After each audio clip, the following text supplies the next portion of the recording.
नमस्कार। आज हम बात कर रहे हैं परमहंस योगानंद की बहुत ही मशहूर किताब ऑटोबायोग्राफी ऑफ अ योगी पर।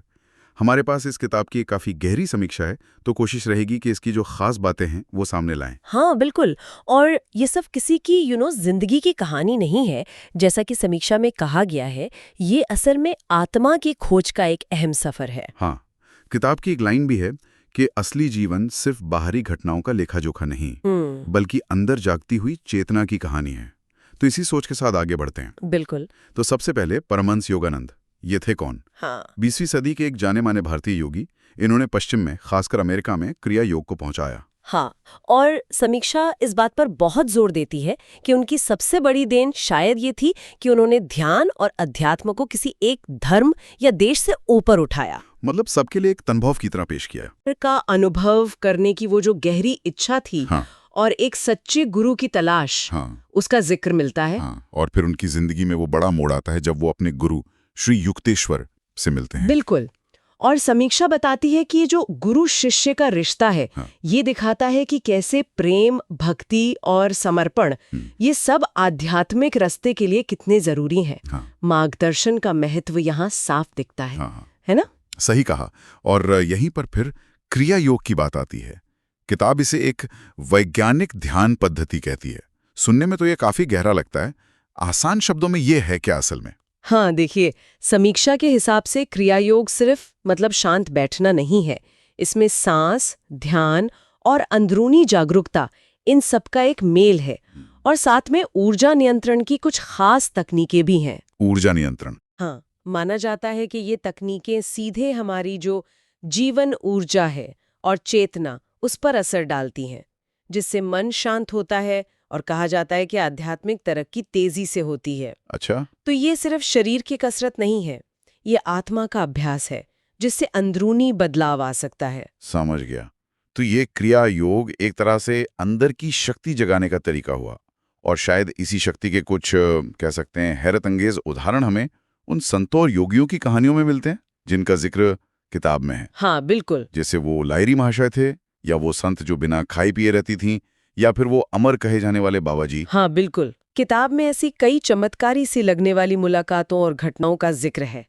और समीक्षा यही कहती है कि इनका मकसद सिर्फ हैरान कर देना नहीं है, बल्कि ये दिखाना है कि इंसानी चेतना की जो संभावनाएं हैं, वो कितनी बड़ी हो सकती हैं, और ये कि भौतिक नियमों से परे भी कुछ सच मौजूद है। और फिर योगानंद का पश्चिम जाना, वो भी एक बड़ा कदम था, है ना? हाँ, वो बहुत अहम है। उनका अमेरिका जाकर योग और ध्यान सिखाना, ये दिखाता है कि आध्यात्मिक ज्ञान किसी एक संस्कृति या जगह तक ही सीमित नहीं है। समीक्षा इसे एक तरह से पूर्व और पश्चिम के बीच एक आध्यात्मिक पुल बनाने जैसा मानती है, जहां दोनों तरफ की सोच मिल सके।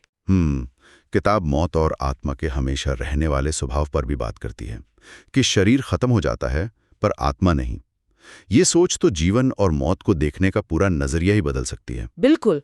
और एक रोचक बात जो समीक्षा में उभर कर आती है, वो ये है कि किताब इतनी गहरी आध्यात्मिक बातों को भी बहुत सरल कहानी जैसे अंदाज में रखती है।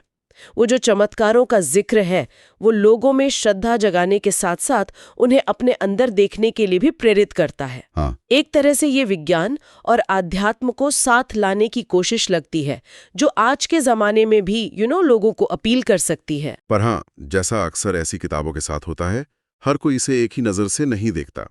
समीक्षा में इस बात का भी जिक्र है कि जिन लोगों को हर चीज़ में थोड़ा तार्किक सबूत या वैज्ञानिक प्रमाण चाहिए, उन्हें ये कहानियां शायद थोड़ी अविश्वसनीय लग सकती हैं, या किताब कुछ हिस्सों में थोड़ी धीमी या समझने में मुश्किल लग सकती है। हाँ, ये मुमकिन है। और हम यहाँ बस वही बता रहे हैं जो समीक्षा में कहा गया है। किसी नज़रिए को सही या गलत ठहराना हमारा काम नहीं है। बिल्कुल सही। तो फिर इस सब का निचोड़ क्या निकलता है? समीक्षा के हिसाब से ये किताब किन के लिए ज़्यादा मायने रखती है?